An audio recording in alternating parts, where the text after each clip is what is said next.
আসসালামু আলাইকুম প্রিয় বন্ধুরা। আজকে আপনাদেরকে দেখাবো একটু ভিন্ন রকম কাজ। আমরা প সাইড পাইপিং করি সুতা দিয়ে, কিন্তু লেস আজকে নাট করব। অবশ্যই আপনারা দেখবেন। আমি ২ ইঞ্চি পরিমাণ কাপড় নিলাম। দেখেন, এক মাথা সেলাই করে নিলাম, আরেক মাথাতে লেস বসাইতেছি। তো আপনারা অনেকে দেখেন, লেস থাকে এক পাশে নাট করা, আবার অন্য পাশে চওড়া কাপড়।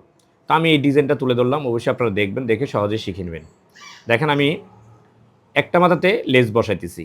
তো আপনারাও ২ ইঞ্চি কাপড় নেওয়ার পরে একটা মাথা সেলাই করে পরে নেওয়ার পরে আরেকটা মাথাতে লেস বসাবেন। বসানোর পরে একটা পাইপ তৈরি করে নেবেন। এখন দেখেন, আমি ঠিক যেভাবে সাইড পাইপিং করি, ঠিক ওইভাবেই সাইড পাইপিং কাটিং করে নিয়েছি। এখন আমি এটাকে সেট করব। এতে করে কি হয়, আপনি পাইপিং বলেন, লেস দিয়ে বলেন, কিংবা যে কোনো কাজই এভাবে নাট করতে পারেন চাইলে। তো আমাদের ছোট, ছোট টিপসগুলো আপনাদের কাছে কেমন লাগে অবশ্যই একটু লাইক, কমেন্ট, শেয়ার করে জানিয়ে যাবেন। আর অবশ্যই আমার ভিডিওগুলো যদি একটু ভালো লাগে, আপনাদেরকে বারবার বলতেছি একটু শেয়ার করে দিবেন। শেয়ার করে দিলে কি হয়, মানুষের মাঝে ছড়ায়া যায়। এতে করে আমার আইডিটা হয়তোবা আপনাদের কাছে পৌঁছে যাবে এবং যারা শিখতে চায় তাদের কাছে এই আইডিটা চলে যাবে। কিন্তু তারা দেখা গেছে এই কাজটা দেখে শিখতে পারবে এবং উপকৃত হবে।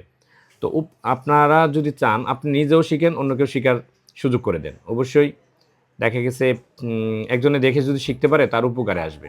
তো দেখেন, আমার কিন্তু সুন্দর করে নাট হয়ে গেল। দেখছেন? বর্ডার সহকারে নাট করে ফেললাম। লেস এক পাশে এবং অন্য পাশে চওড়া কাপড়।